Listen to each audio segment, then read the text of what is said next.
მადლობა კეთის, მე მას არ ვიცნობ და არ ვიცნობ. და ყველა იმ ადამიანს, ვინც იყო გუშინ. მახარებს ნამდვილად და მაძლიერებს ასეთი ადამიანების ამ პროტესტში მონაწილეობა და მით უმეტეს მასწავლებელი რომ გვყავს ასეთი, ეს ორმაგად მნიშვნელოვანი და აღსანიშნავია.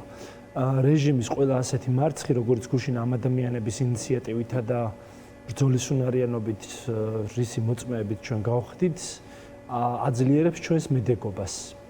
ხო, მე ასე აღვიქვი გუშინდელი დღე, იმიტომ რომ მართალია ლაშა დააკავეს ადმინისტრაციული სამართალდარღვევათა კოდექსის ერთ-ერთი ცნობილი მუხლით 173 მუხლით, რომ თითქოს მან წინააღმდეგობა გაუწია პოლიციელებს და არ დაემორჩილა მათ ვითომ კანონიერ მოთხოვნას, მაგრამ ჩვენ შეიძლება და ბევრად მძიმე შედეგი მიგვეღო ეს გიორგი ახობაძის წერილი წავიკითხე ნახავდით ამ წერილს. დიახ, ზუსტად იმიტომ რომ მე მაგალითად ეჭვი გამიჩნდა სრულიად გონივრული და აბსოლუტურად სერიოზული რომ როდესაც ის ამბობდა ლაშა რომ მას უდებდნენ რაღაცას შესაძლოა კი პოლიციელები ამ დროს მის დათვალიერებას და ჩხრეკას ახდენდნენ მაგრამ არავითარი საფუძველი განმარტებული მისთვის არ ჰქონდათ და დასაკავებელი თუ რაღაც ჩხრეკის ჩასტარებების არც ჰქონდა ინფორმაცია რა მოქმედებას ატარებდა პოლიცია საერთოდ ისინი პოლიციელები თუ იყვნენ ხო იმიტომ რომ იდენტიფიცირებადი არ იყვნენ რა არის ყველა ასეთი ქმედების მიზანი რამაც ბოლო პერიოდში მასობრივი ხასიათი და სახე მიიღო საქართველოში და არა მხოლოდ თბილისში ყველგან სადაც პროტესტია და განსაკუთრებით თბილისში ხო იმიტომ რომ პროტესტი მძლავრი უფრო აქაა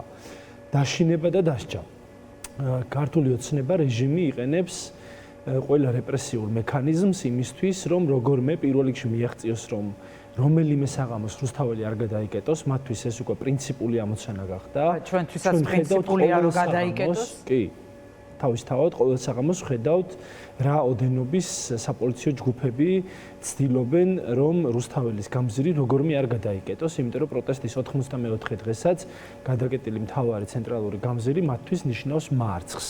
რაღაცნაირად სიმბოლური დატვირთვა და მნიშვნელობა შეიძინა ამან ერთი მხრივ მათთვის და მეორე მხრივ ცხადია ჩვენთვის, ვინც ამ ქვეყნის ევროპული მომავლისთვის და დემოკრატიისთვის და დაცული უფლებებისთვის ვიბრძვით. ხომ დღეს ჩვენ გავიგეთ საღამოს გვიან რომ შინაგან საქმეთა სამინისტრო მასობრივად შეუდგინა სამართალდარღვევის საჯარი მოქმები ინტერნეტ გამოცემების ჟურნალისტებს პუბლიკიდან, ტაბულადან, მანამდე კიდევ არაერთი მედიას განსაკუთრებულად ეხიდან კი ისინი სპეციალურად არჩევენ იმ მედიებს მიუხედავად იმისა რომ აი ჩემმა კოლეგამ პუბლიკიდან ბასტიმ გალობლიშვილმა გაავრცელა ვიდეო სწორედ იმ დღეს ასახავს რომელ დღესაც მისთვის საჯარი ოქმი აქვს შედგენილი და ადამიანი ჩანს თვითონ ბასტის ხვის მიერ გადაღებულ ვიდეოში, რომელიც დგას ქვეითად მოსერულთა სავალ ნაწილზე, აქვს მოწმობა დიდი საკმაოდ, რომ ის იდენტიფიცირებადი იყო, რომ ის იყო ჟურნალისტი და უჭირავს ტელეფონი, რომელთაც იღებს იმ მოვლენებს, რაც ხდება გზის მონაკვეთზე. ხო, ის გზის მონაკვეთზე არ დგას. და ედავებიან, რომ გზა გადაკეტა. ანუ გარდა იმისა, რომ არ დგას, ამავე დროს იდენტიფიცირებადია ჟურნალისტი არის ქვეითად მოსერულთა სავალ ნაწილზე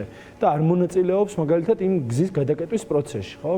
ასეთი თვალსაჩინო ფაქტის წინაშე როცა ვდგავართ და ეს არ არის ერთეული სამწუხაროდ.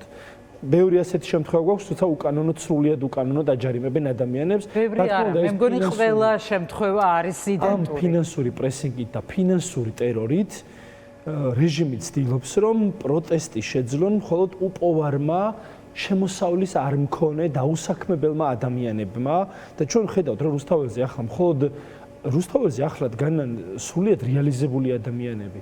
ადამიანები ამთავრებენ სამსახურეებს და მოდიან და მონაწილეობენ ამ პროტესტში. და ყველა ამ ადამიანს აქვს ხელფასი, არის დასაქმებული, აქვს საბანკო ანგარიშის ნომერი და ბუნებრივია რეჟიმი ცდილობს მათ შეუტიოს, რომ შეუქმნას მთელი რიგი პრობლემები. კი, აი მოდი მაქვს რომ ეს გამოუვიდეს, მაგრამ ამ ტერორს მეც დარწმუნებული